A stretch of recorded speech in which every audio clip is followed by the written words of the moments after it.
सरसोदय पुणे गोपो वृंदे वृंदारण्यम सपद रमणम भावसो गीत कीर्ति राधा साध्यम साधनम यस्य राधा मंत्रो राधा मंत्रदात्री च राधा सर्वं राधा जीवनं यस्य राधा राधा राधा वचति तस्य शेषम् राम कृष्ण दोनों एक हैं अंतर नहीं इनमें राम के नैन गंभीर हैं कृष्ण के चपल विशेष कृष्ण के चपल विशेष जय जय जय राधा रमण जय जय नवल किशोर जय गोपी चित चोर प्रभु जय जय माखन चोर जय जय माखन चोर राधा मेरी स्वामुनि मैं राधे तेरो दास जन्म जन्म मोह दीजियो श्री वृंदावन में बास श्री बहुलावन में बास श्री गुरु चरण सरोज रज निज मन मुकुर सुधा वरनो रघुवर विमल जस जोदायक फल चार बुद्धहीन तन जान के सुमिरो पवन कुमार बल बुद्धि विद्या देहु मोय हरहु करे सो विकार आइए हनुमंतो पधारिए मैं कथा कहूँ मति अनुसार प्रेम सहित आसन धर्यो आइए पवन कुमार ब्राजिए पवन कुमार हरे कृष्णा कृष्णा कृष्णा हरे हरे हरे रामा राम रामा हरे हरे आए हो तो प्रेम से लो हरि का नाम सब भक्तों को राम की जय जय राधे श्याम जय जय सीताराम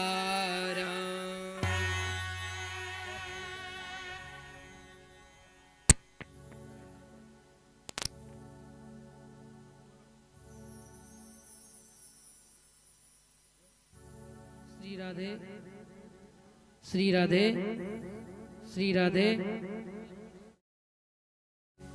श्री राधे श्री राधे श्री राधे श्री राधे श्री राधे श्री राधे श्री राधे श्री राधे श्री राधे श्री राधे श्री राधे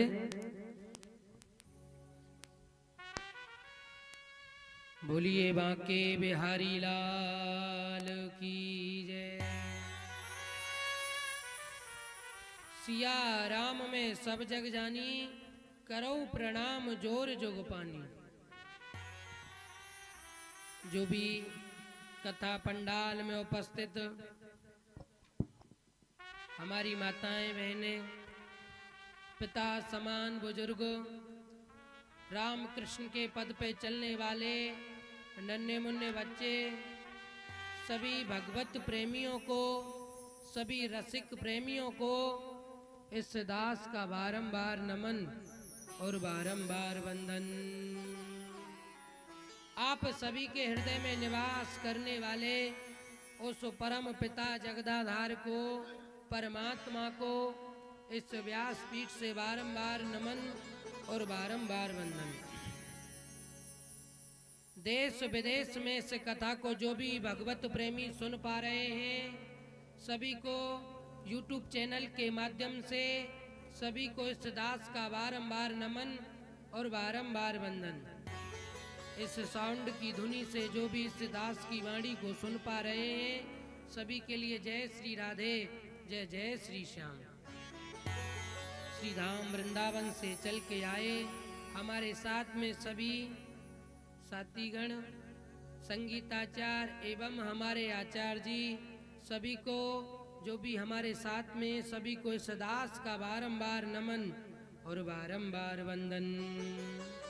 ब्रज की एलादनी शक्ति किशोरी राधा रानी एवं बांके बिहारी लाल के चरणों में इस दास का बारंबार नमन और बारंबार वंदन। आज भगवान के विश्राम दिवस की कथा में चलने से पहले अपने मन और वाणी को पवित्र करते हुए भगवान के नाम का आश्रय लेकर के भगवान से यही कहेंगे कि भगवान आप केवल, हम आपको कभी भूले नहीं, और गोविंद आप हमको कभी भूलना नहीं, कि भगवान आप हमारे हो और हम तुम्हारे हैं। बड़े प्रेम से और भाव से संकीर्तन करेंगे। जिनको भगवान ने हाथ दिए हैं, अपने हाथों से भगवान के संकीर्तन में बड़े प्रेम से और भाव से तालियों की सेवा करते हुए बड़े भाव से गाएंगे। श्री राधे।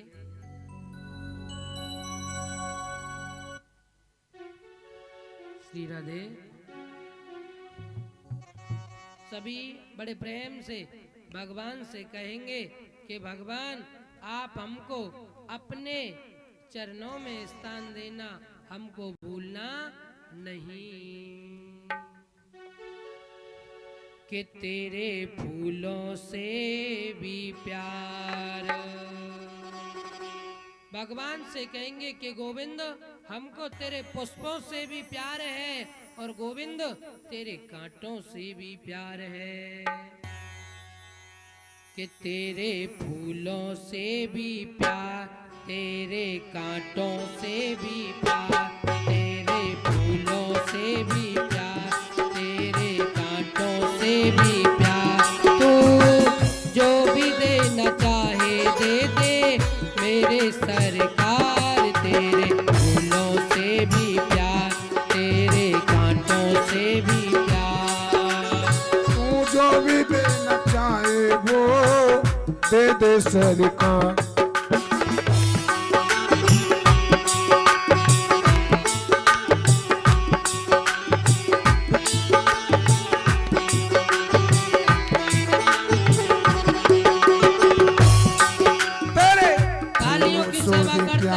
तेरे कांटों से भी प्यार, तेरे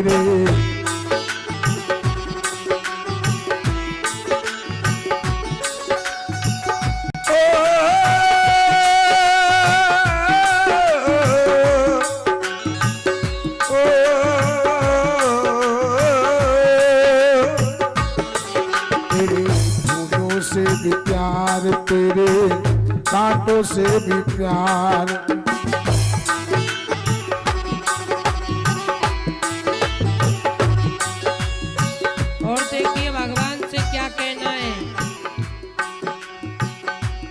तेरी मर्जी ने विधाता कोई छुपा बड़ा राज, कोई छुपा बड़ा राज।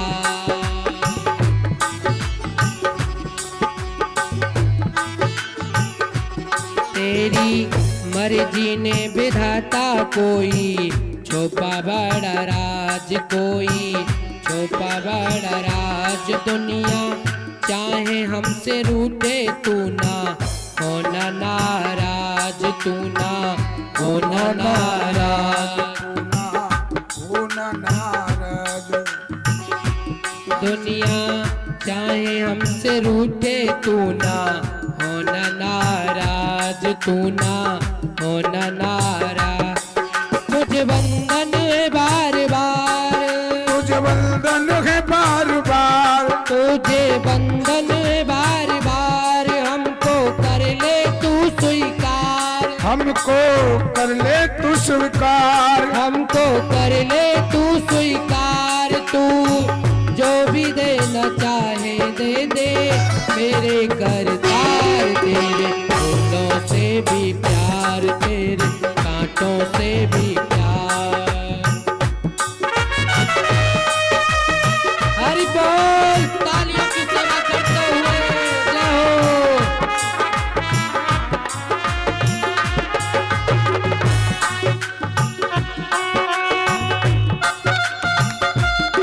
जय हो।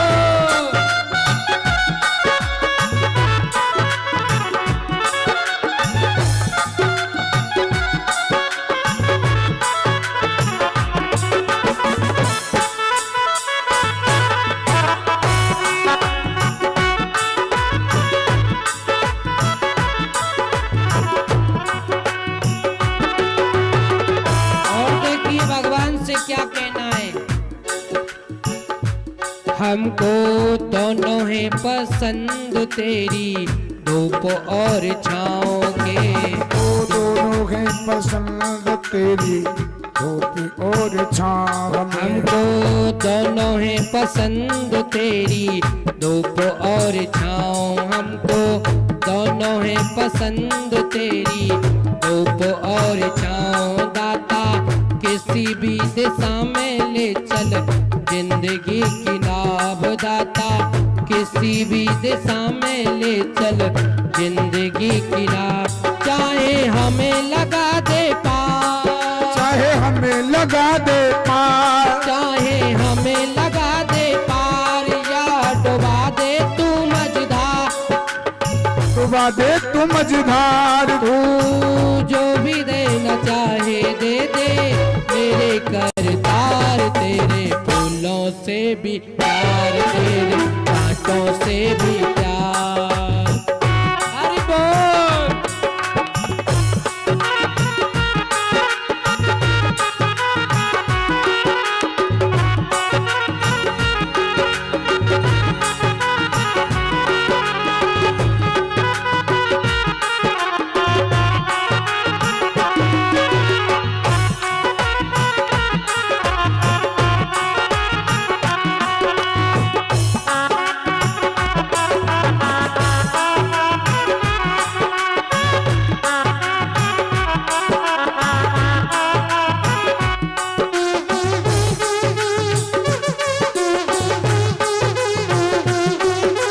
हरि बोल दोस्तों वालों।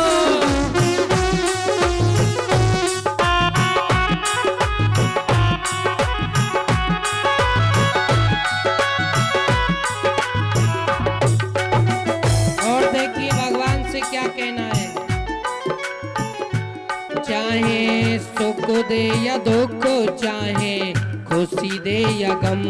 चाहे सुख दे या दुख, चाहे खुशी दो या गम। चाहे सुख दे या दुख, चाहे खुशी दे या गम।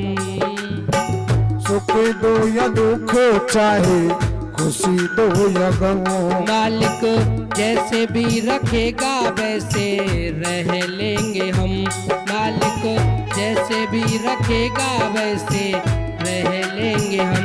चाहे हमें लगा दे पार, वो चाहे हमें लगा दे पार, चाहे हमें लगा दे पार, चाहे हमें लगा दे पार। चाहे डुबा दे तू मझधार। तू जो भी देना चाहे दे दे, मेरे करतार। तेरे फूलों से भी प्यार, तेरे कांटों से भी प्यार। श्री राधे। सभी ताली बजाते हुए। ऐसे ही, ऐसे भगवान नहीं मिलने वाले हैं। से भगवान से कहना है क्या?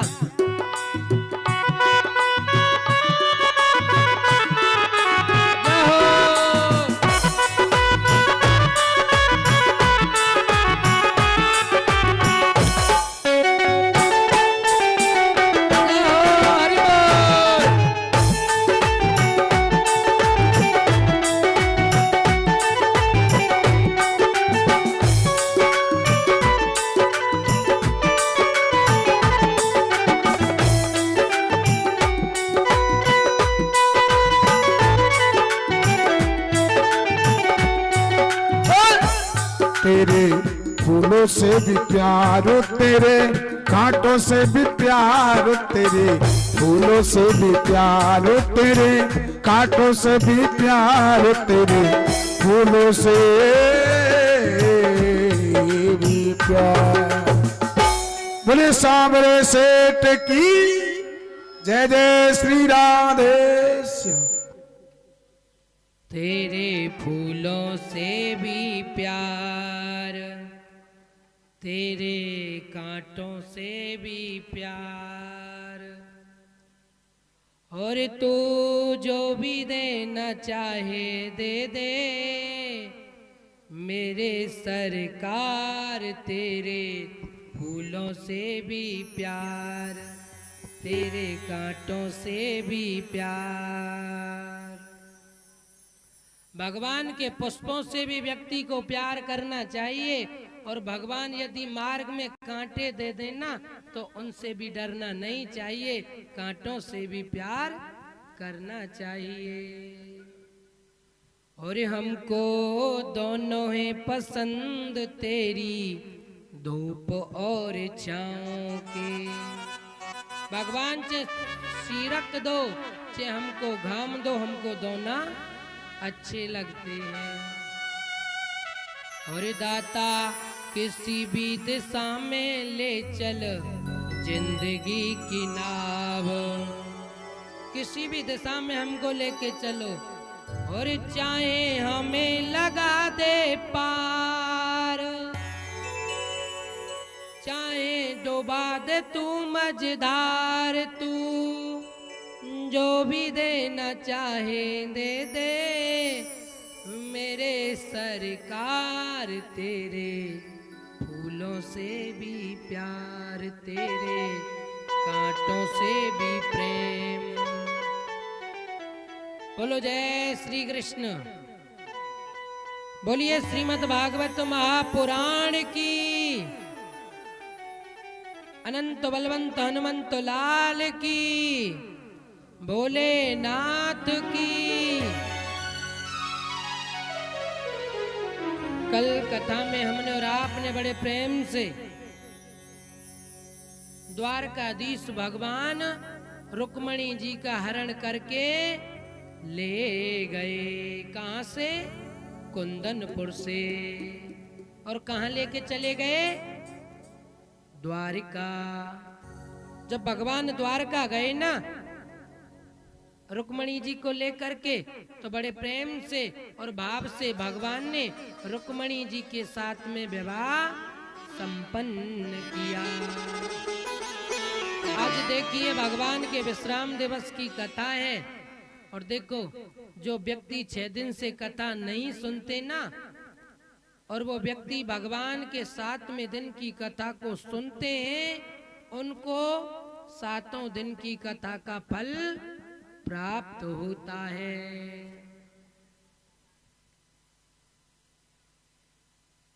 आज भगवान की बड़ी सुंदर कथा है। इस कथा को सुन करके हमको अपने जीवन में उतारना है। ये नहीं कि हमने कथा को सुन लिया भैया, इस कान से सुना और इस कान से निकाल दिया, ऐसा नहीं करना है। देखिए एक बात बताता हूं मैं आपको। एक मूर्तिकार ने 2 मूर्ति बनाई भैया, ध्यान से सुनना दोसा वालों, है ना।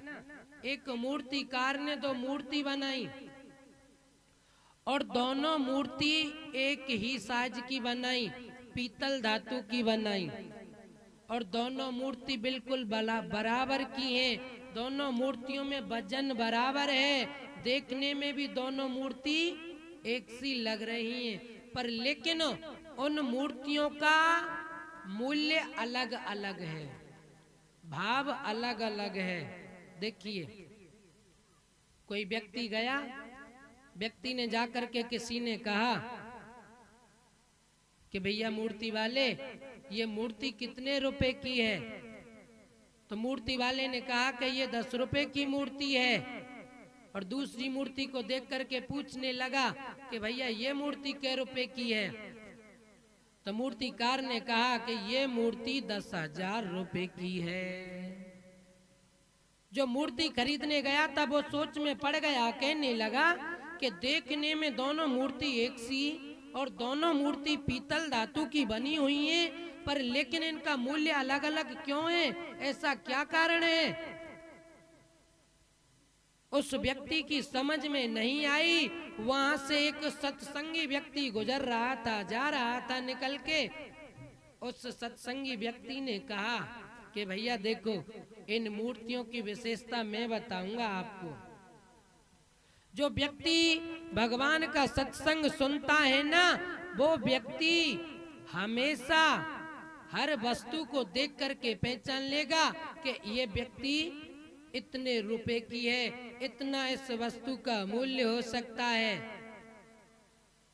सत्संगी व्यक्ति ने कहा कि देखो भैया, ध्यान से सुनना, बोलो राधे राधे, बोलो जय श्री कृष्ण। भोजन करके नहीं आए? आज तो एकादशी है ना? किस किस का व्रत है एकादशी का? 11 से आज नहीं पता? नहीं पता क्या? बोलो जय श्री कृष्ण। आज तो सब चकाचक फलार करके आए होंगे, बढ़िया। हाँ, और क्या? बोलो राधे राधे। हम भी महाराज चकाचक फलार करके आए हैं। हाँ, और क्या? बोलो जय श्री कृष्ण। मूर्तिकार ने से कहने लगा, सत्संगी व्यक्ति, देखो भैया, ये जो 2 मूर्ति हैं, ये दोनों पीतल धातु की बनी हुई हैं। इनमें वजन भी बराबर है, देखने में भी एक सी लग रही हैं, पर लेकिन सत्संगी व्यक्ति ने एक सुई को मंगाया और सुई को मंगा करके सुई में एक धागा डाला और धागा डाल करके मूर्ति के कान में से सुई को घुसाया और घुसा करके इस कान से वो सुई निकल गई। तो कहने लगे सत्संगी व्यक्ति कि देखो, ये जो मूर्ति है ना, इसकी मूल्य 10 रुपए है। और दूसरी मूर्ति जैसे ही उसके अंदर धागा डाला तो वो धागा इस कान से डाला, इससे नहीं निकला, वो धागा सीधा पेट में आकर के जमा हो गया। इस मूर्ति की भैया 10,000 रुपए मूल्य है। उसी प्रकार से इस कान से कथा को सुनोगे और इससे निकाल दोगे तो भैया आपका कोई मूल्य नहीं है। समझ रहे हो कि नहीं? और इस कान से सुनोगे, इस कथा को और अपने जीवन में उतारोगे तो समझ लो भैया आपका भी मूल्य बहुत है। भगवान के दरबार में बहुत मूल्य है आपका भी। इसीलिए यहाँ आप 7 दिन से कथा सुन रहे हो। आज कथा का 7वां दिवस है, तो इस कथा से कुछ ना कुछ आपको सीखना है। ये नहीं कि भैया कथा हो रही, हम तो पंडाल में बैठ के फिर आ गए, ऐसा नहीं करना मेरी माँ। कुछ ना कुछ इस कथा से जब आप सीखोगी, आप अपने अंदर कुछ इस कथा से उतारोगी, तब ही समझना कि यहाँ कथा होना सार्थक है, नहीं तो कोई मतलब नहीं है। चाहे आप कितनी भी कथा सुनो। और आजकल व्यक्ति ऐसा ही करते हैं, कथा को सुनते हैं पर लेकिन अपने जीवन में नहीं उतारते। अपने जीवन में हर व्यक्ति को कथा उतारनी चाहिए। और आज हम सबसे पूछेंगे कि आप लोगों ने कथा से क्या क्या सीखा है।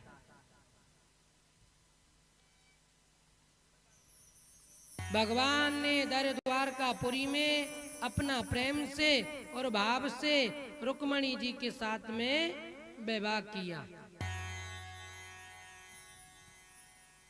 अब इधर काफी समय हो गया तो रुक्मणी जी के यहाँ एक पुत्र का जन्म हुआ। भैया देखिए, वो पुत्र कोई साधारण नहीं है। उस पुत्र का नाम है प्रद्युम्न। और देखिए, ये जो प्रद्युम्न है ना, ये साधारण नहीं है, ये साक्षात कामदेव का अवतार है। कामदेव का अवतार है। देखिए, एक समय की बात है, जिस समय भोले बाबा अपनी समाधि में बैठे हुए थे और भोले बाबा की समाधि को भंग करने के लिए कामदेव चला गया, पर लेकिन भोले बाबा की समाधि को भंग नहीं कर पाया और भोले बाबा का क्रोध में तीसरा नेत्र खुल गया। जब भोलेनाथ का तीसरा नेत्र खुला ना, तो क्या हुआ? भोलेनाथ ने कामदेव को जला करके भस्म कर दिया। जला करके भस्म कर दिया। भैया, जब इसको जला करके भस्म किया ना, तो कामदेव की पत्नी रति भोले बाबा के जाकर के शरण में पहुंच गई। कहने लगी कि भोलेनाथ, आपने ये अच्छा नहीं किया, जो कि मेरे पति को आपने जला करके भस्म कर दिया, हमको ये अच्छा नहीं लगा। भोलेनाथ, आप तो स्वयं जानते हो, अंतर्यामी हो, कि एक पति के बिना पत्नी कैसे रह सकती है। जिस पत्नी का पति नहीं हो और भैया मर जाए, उस पत्नी से पूछना कि वो कैसे जीती है। गांव वाले, नगर वाले जीने नहीं देते हैं, क्या क्या ताने देते हैं। भोलेनाथ से रति ने कहा कि भोलेनाथ, आप जानते हो कि मैं अपनी पति के बिना कैसे रहूंगी। भोलेनाथ ने कहा कि आपके पति कामदेव ने मेरा अपमान किया, मेरी समाधि को भंग करने के लिए आया, तो मुझे क्रोध आ गया और क्रोध में मैंने आपके पति कामदेव को जला करके भस्म कर दिया। देखो, अब जलकर जो भस्म हो गया वो तो हो गया, ये अब जो होना था वो तो हो गया, पर लेकिन जब आप ज्यादा विनती करती हो, निवेदन करती हो, रति भैया भोलेनाथ के चरणों में गिर पड़ी और कहने लगी, आप मुझे कोई उपाय बताओ। भोलेनाथ ने कहा कि देखिए, आपका पति कामदेव जल के तो भस्म हो गया, पर ठीक है, अब आपका जो पति है कामदेव, जब भगवान द्वारकाधीश का विवाह होगा ना, उनके यहाँ आपके पति कामदेव स्वयं भगवान के यहाँ जन्म लेके आएंगे। वही कामदेव प्रद्युम्न बन के भगवान के यहाँ जन्म लेके आए हैं।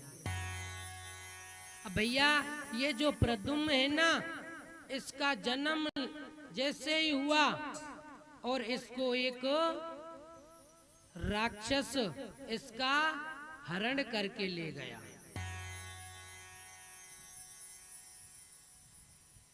सम्रासुर नाम का एक राक्षस है और वो इसको हरण करके ले गया, और जब हरण करके ले गया तो महाराज एक समुद्र में जाकर के फेंक दिया। अब समुद्र में एक मछली ने प्रद्युम्न को निगल लिया। जब मछली ने निगला प्रद्युम्न को, अब देखो, समुद्र में, नदी में तो मछली पकड़ने वाले जाते हैं, मछली पकड़ के लाते हैं, जाते हैं कि नहीं? उसी प्रकार से समुद्र में मछली पकड़ने वाले गए और मछली पकड़ के लाए, उसी मछली को पकड़ लाए जिस मछली ने प्रद्युम्न को निगला था। भैया बाजार में आए मछलियों को काटने लगे तो ये प्रद्युम्न जी मछली में से जीवित निकले। कहते कि जा पर कृपा राम की होई,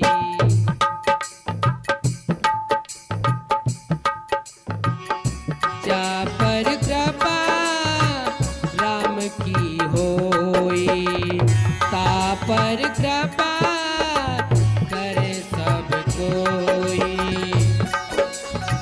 ओ जा पर कृपा राम की होई, ता पर कृपा करे सब कोई।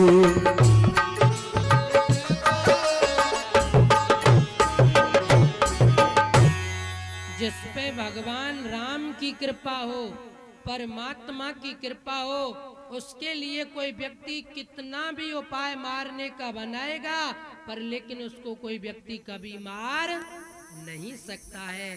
देखो भैया, दुनिया वाले तो हर व्यक्ति को मारने की ही सोचते हैं। कोई व्यक्ति अच्छा काम करने लग जाए पर ये दुनिया वाले उसी के पीछे लग जाते हैं। ऐसे ऐसे भैया राक्षस, ऐसे ऐसे दैत्य हैं इस कलिकाल में, ऐसे ऐसे जरासंध हो गए हैं। हाँ, कलिकाल चल रहा है महाराज, ये कलयुग है। बोलो जय श्री कृष्ण।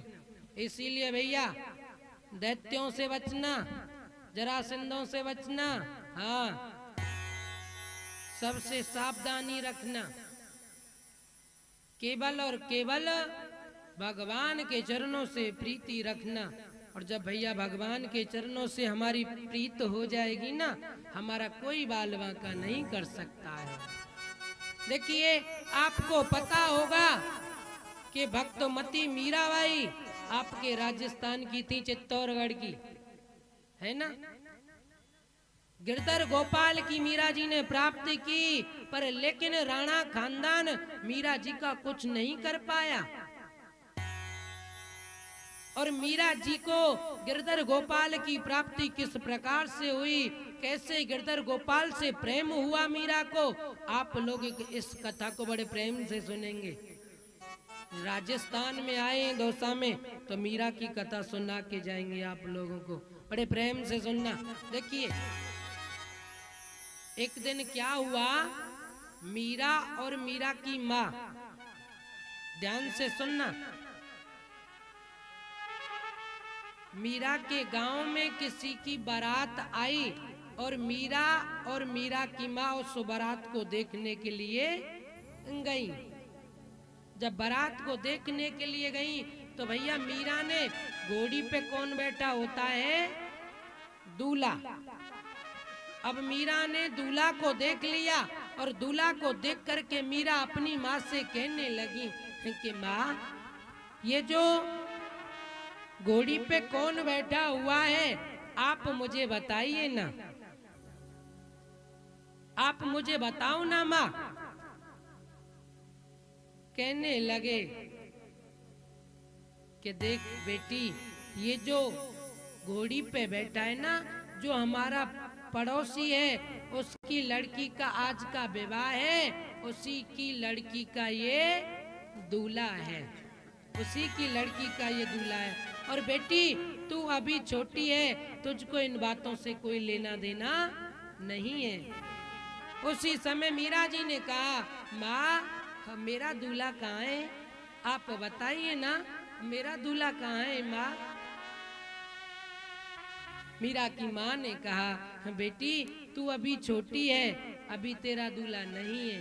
और देखो, कोई कोई बच्चा ऐसा होता है महाराज, जब रुदन करने लग जाता है ना किसी वस्तु के पीछे, तो भैया जब तक उस वस्तु को प्राप्त नहीं कर लेता ना, जब तक बच्चा शांत नहीं होता।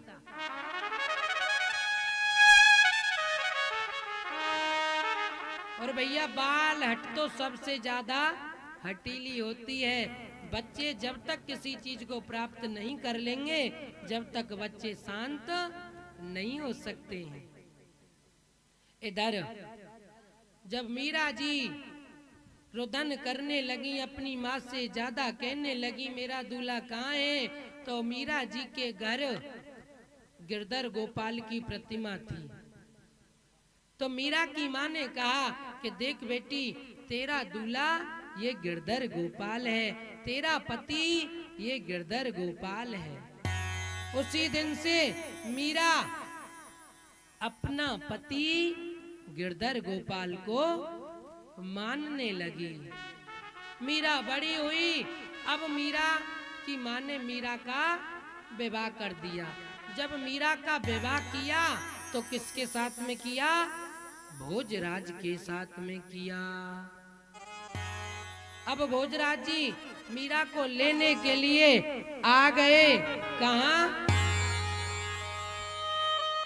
जैसे कि कोई अपनी पुत्री का विवाह करता है तो क्या कहे में पुत्री का पति लेने आता है कि नहीं आता। तो उसी प्रकार से भोजराज जी मीरा को लेने के लिए आए और अपनी सासू माँ से कहने लगे कि आप मीरा को तैयार कर दो।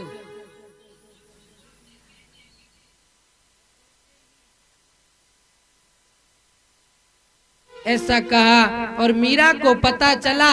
मीरा से कहा कि बेटी तू तैयार हो जा, आज तुझको तेरे पति लेने के लिए आए हैं। मीरा ने कहा था माँ मेरे पति मुझे लेने के लिए आए हैं? नहीं, मेरा कोई पति नहीं है, मेरा पति और केवल वो गिरधर गोपाल है, वो गिरधर गोपाल है मेरा पति। मीरा जी कहने लगी कि ऐसे बर को क्या बरे जो जन्मे और मर जाए,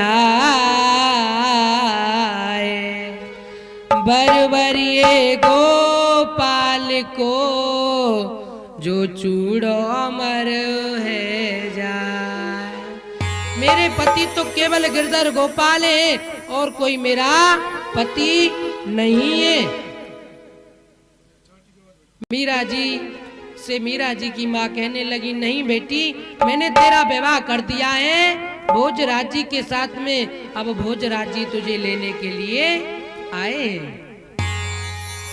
देखिए जब कोई भी व्यक्ति अपनी पुत्री को विदा करता है तो भैया अपनी पुत्री के लिए कुछ ना कुछ व्यक्ति दहेज में देता है कि नहीं देता है। अब मीरा जी की माँ मीरा जी से कहने लगी कि बेटी आज तू मेरे घर से जा रही है, अपनी ससुराल के लिए जो तुझे मांगना है वो आज मुझसे मांग सकती है। मीरा ने कहा कि माँ मुझे कुछ नहीं चाहिए, केवल और केवल आप मुझे देना चाहती हो तो केवल मेरे गिरधर गोपाल को मुझे दो, केवल गिरधर गोपाल को मुझे दो।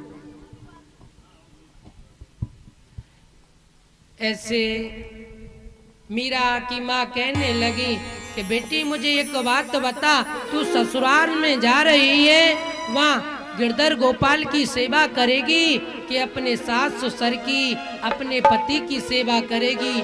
मीरा ने बड़ी सुंदर बात कही कि देखो माँ, मैं समय समय से सबकी सेवा करूंगी, सबकी पूजा करूंगी और अपने गिरधर गोपाल की भी पूजा करूंगी। भैया मीरा जी चली गई विदा होकर के।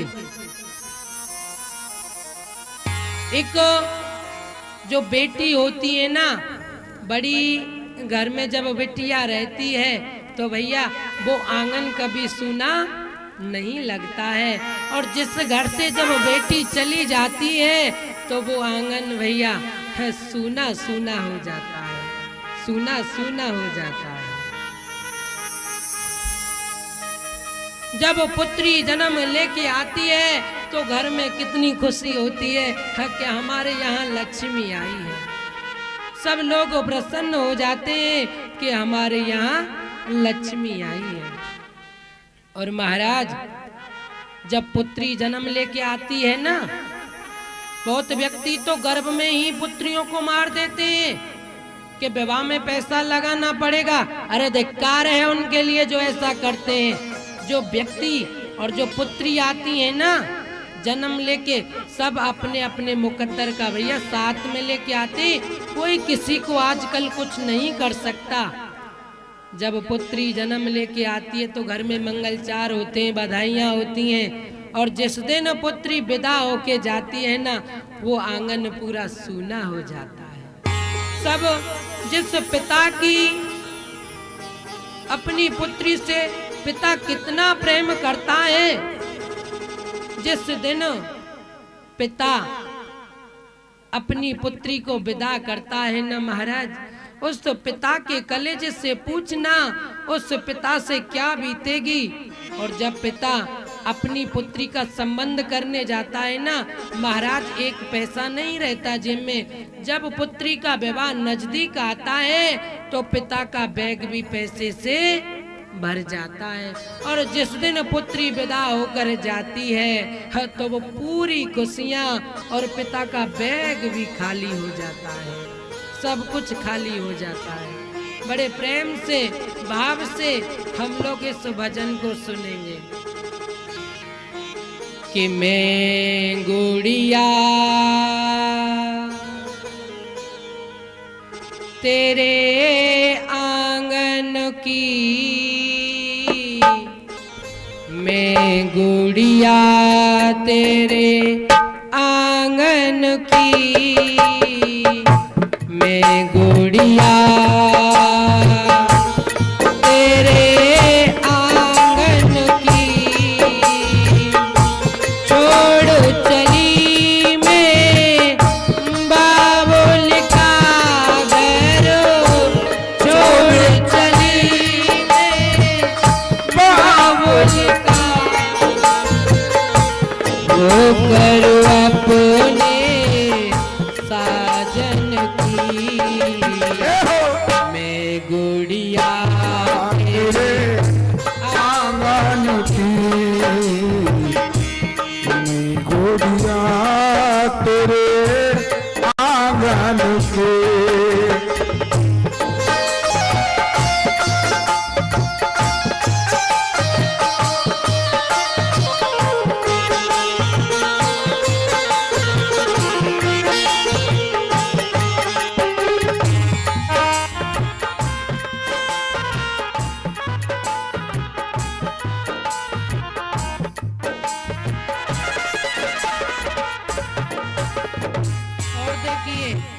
सबसे ज्यादा प्रेम कौन करता है बेटी से? सबसे ज्यादा प्रेम केवल और केवल माँ करती है। जब बिटिया विदा होकर के जाती है तो माँ के नेत्रों में आंसू आ जाते हैं, माँ रोने लगती है। कैसे कैसे माँ अपने एक कलेजे के टुकड़े को 20 साल तक पाल पोस के इतना बड़ा किया, और वो कलेजे का टुकड़ा जब आंगन से अलग होता है तो माँ से सहन नहीं होता। बिटिया अपने माँ से क्या कह रही है? मत रो माता क्यों रोती है,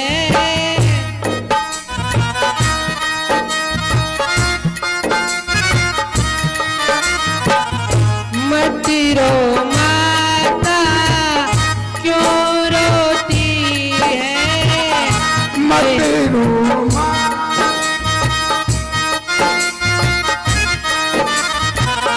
मत रो माता क्यों रोती है, बेटी पराया धन होती है, बेटी पराया धन होती है, बेटी पराया धन होती है, हो धनवान या निर्धन की, हो धनवान या निर्धन की, मैं गुड़िया तेरे आंगन की।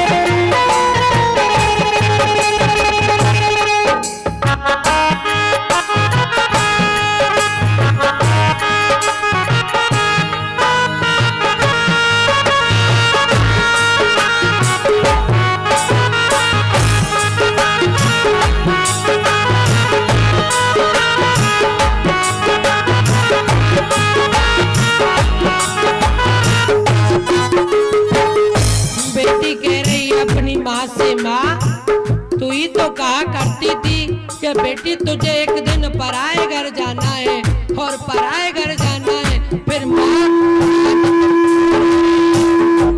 क्या हो गया, आप तुम क्यों रो रही हो?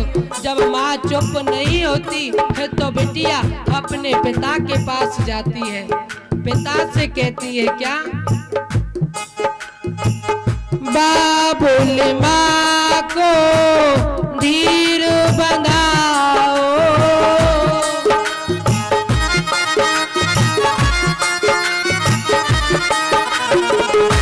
बाबुल माँ को धीर बंधाओ, बाबुल माँ को रो रो करना हमें ना रुलाओ, रो करके हमें न रुलाओ, रो रो करना हमें ना रुलाओ, कसम तुम्हें इन असुवन की, कसम तुम्हें इन असुवन की, मैं गुड़िया तेरे आंगन की, मैं गुड़िया तेरे आंगन के,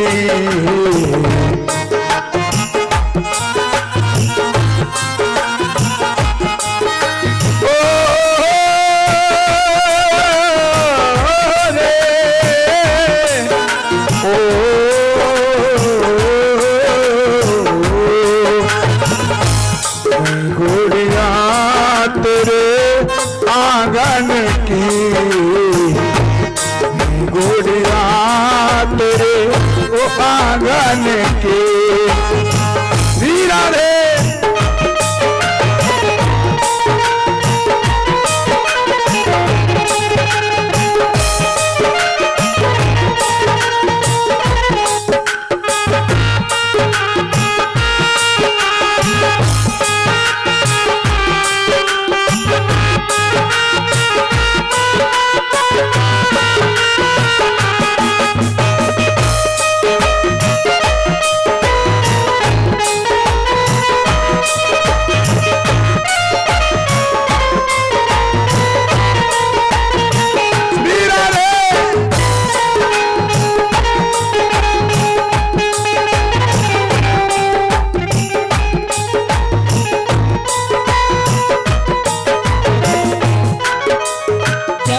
बिटिया अपने पिता से कहती है, पिता आप माँ को शांत करो, माँ को चुप करो। पिता भी माता को शांत नहीं कर पाते। तो बहन बिटिया कहाँ जाती है? जो भाई बहन होते हैं, जरा जरा सी बात पे भाई बहन लड़ते हैं, झगड़ने लग जाते हैं छोटी छोटी बातों पे। तो बहन अपने भाई के पास जाती है और भाई से क्या कहती है?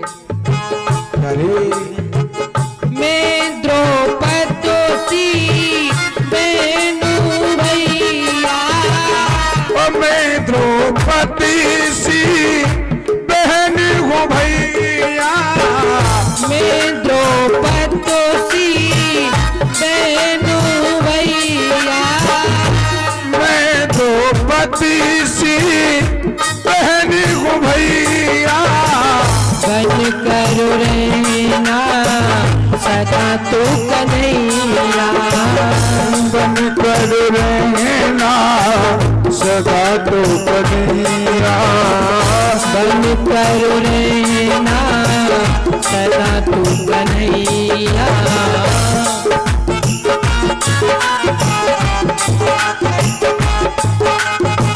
और क्या कह रही है? लाज तू रखो ना, लाज तू रखो ना रखियन की, मैं गुड़िया तेरे आंगन की, मैं गुड़िया।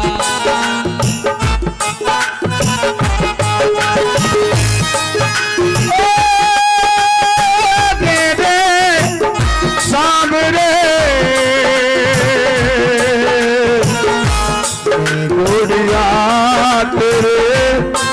आंगन की गुड़िया तेरे आंगन की। श्री राधे।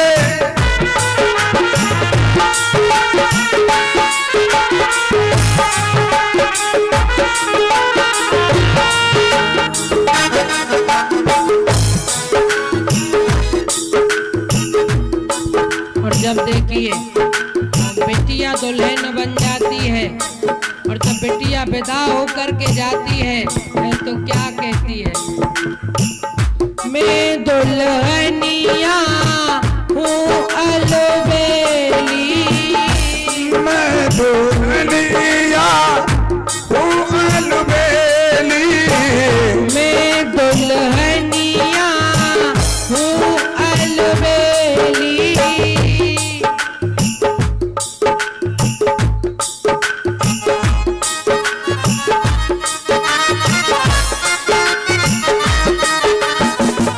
माफ करो मेरी संग सहेली, माफ करो मेरी संग सहेली, ओ माफ करो मेरी संग की सहेली, माफ करो मेरी संग की सहेली।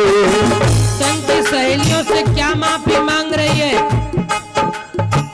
भूल हुई जो बचपन की, भूल हुई जो बचपन की, मैं गुड़िया तेरे आंगन की, मैं गुड़िया तेरे आंगन की, छोड़ चली मेरे बाबुल का घर,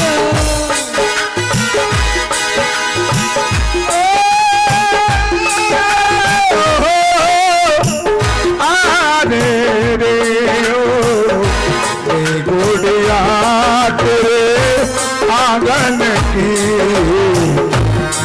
गुड़िया तेरे आंगन की।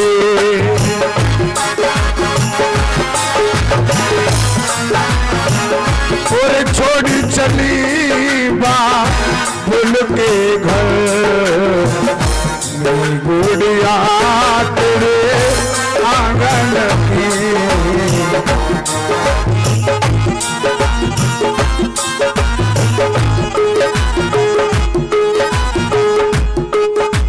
और देखिए अंतिम पंक्तियां बड़े ध्यान से सुनेंगे सभी और हर को करना चाहिए। हर नारी का धर्म यही है, हर नारी का धर्म यही है, हर नारी का धर्म यही है,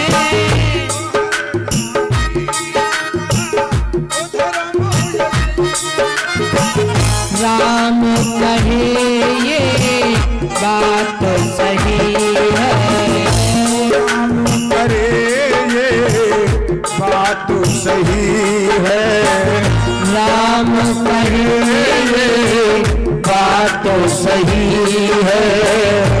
सेवा करो पति चरणन की। हर नारी को अपने पति के चरणों की सेवा करनी चाहिए।